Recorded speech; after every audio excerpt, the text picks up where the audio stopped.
Tu humilies ta connexion au divin en portant des faux cheveux. Ce n'est pas une attaque, ce n'est pas un jugement, c'est un réveil. Parce que beaucoup ne comprennent pas une chose. Ton apparence n'est pas seulement esthétique, elle est énergétique. Et quand tu touches à ton identité, tu touches à ton aura.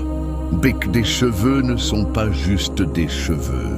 Tes cheveux sont une extension de ton champ spirituel. Ils captent, ils transmettent, ils enregistrent. Ils sont comme des antennes invisibles. C'est pour ça que dans plusieurs traditions spirituelles, les cheveux ont toujours été respectés, protégés, bénis. Parce que ce n'est pas un hasard si l'énergie circule autour de la tête. Ce n'est pas un hasard si les pensées, les visions, les intuitions descendent par le sommet. Mon ami, quand tu portes des faux cheveux, tu portes une vibration étrangère. Tu portes quelque chose qui n'a pas poussé de toi. Et ce n'est pas juste une question de beauté, c'est une question de fréquence. Parce que ce que tu poses sur ta tête pose aussi quelque chose sur ton esprit. Beaucoup portent des faux cheveux pour se sentir plus belle. Mais au fond, ce n'est pas toujours pour la beauté. Souvent, c'est pour cacher une insécurité, cacher une blessure, cacher un rejet de soi. Et ton âme, elle le sait.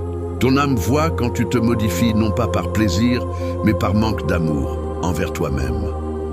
Le divin ne t'a pas créé pour que tu te caches. Le divin t'a créé pour que tu te révèles. Il t'a donné une texture, il t'a donné une couronne, il t'a donné une identité. Et quand tu la rejettes, même inconsciemment, tu envoies un message à ton âme. Je ne suis pas suffisante. Et c'est là que la connexion se fragilise.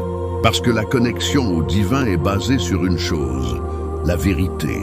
Le divin ne se connecte pas à ton personnage, il se connecte à ton essence. Le divin ne se connecte pas à ton masque, il se connecte à ton âme.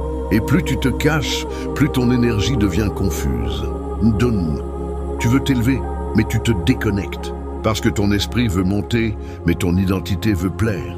Ton âme veut la liberté, mais ton ego veut l'approbation. Ton cœur veut la paix, mais ton image veut la validation. Et ce conflit intérieur crée une rupture vibratoire. Ton corps est un temple et ta tête est un autel. Alors imagine, tu veux prier, tu veux manifester, tu veux recevoir des signes, tu veux ressentir la présence divine. Mais tu poses sur ton autel une vibration qui n'est pas la tienne, une vibration artificielle, une vibration de comparaison, une vibration de je ne suis pas assez. Et ton âme, elle pleure. Parce qu'elle sait que tu n'avais pas besoin de ça. Le plus triste, ce n'est pas le faux cheveu. Le plus triste, c'est la raison. La raison pour laquelle tu crois que ton naturel n'est pas digne. Et ça, c'est une blessure collective, une blessure héritée, une blessure culturelle, une blessure de rejet.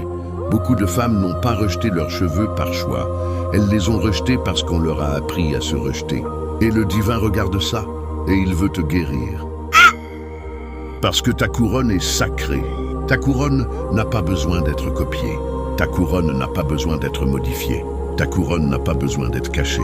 Ta couronne a besoin d'être honorée. Car ce que le divin t'a donné est déjà parfait pour toi. Et si tu veux vraiment t'éveiller, tu dois revenir à toi, revenir à ta vérité, revenir à ta beauté brute, revenir à ton naturel, revenir à ton identité. Parce que l'éveil spirituel, c'est un retour à l'original. Tu n'es pas né pour ressembler aux autres, tu es né pour rayonner. Et ton rayonnement ne vient pas de ce que tu ajoutes, il vient de ce que tu assumes, il vient de ce que tu acceptes, il vient de ce que tu guéris.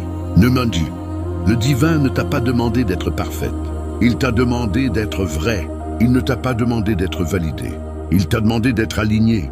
Et l'alignement commence quand tu arrêtes de te déguiser pour mériter l'amour.